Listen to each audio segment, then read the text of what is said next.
When it comes to human trafficking and smuggling of migrants, we still struggle to get the numbers right.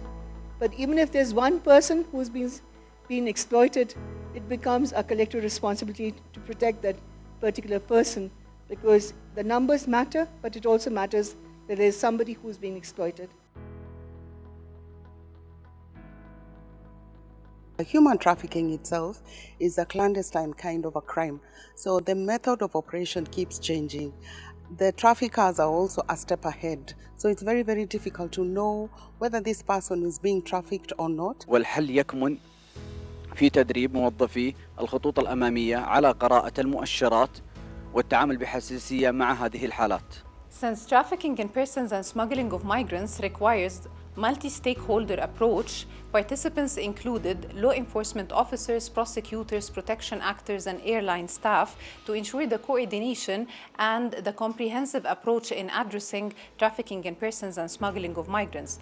When you have that kind of collaboration between the national agencies, between the public and the private sector, that will increase the detection of victims, but also allow the different agencies to work together to be able to protect and assist those victims as needed. As we know it very well, the region is so fragile and porous for human trafficking.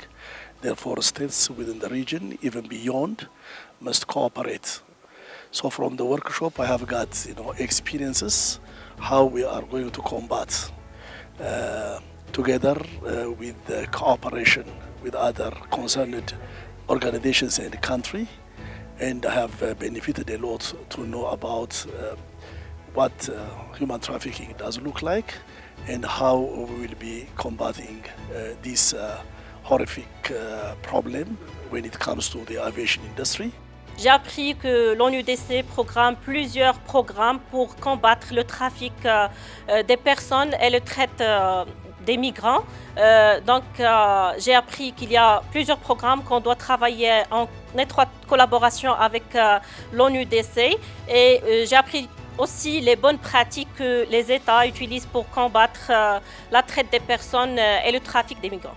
The biggest takeaway for me here is collaboration, partnership is very, very key, because that way we will be able to share data, information, and also we'll be able to monitor the trends so that we can have a multi-agency kind of an approach in fighting this. We cannot do it alone, we need partnership. That's why UNODC actually organized this interregional meeting on trafficking in persons and smuggling of migrants by air, to bring people together, to bring the law enforcement officers, the criminal justice practitioners, as well as the private sector, especially the airlines. All of these actors specifically work together to be able to detect potential victims across flights, and that kind of cooperation is essential.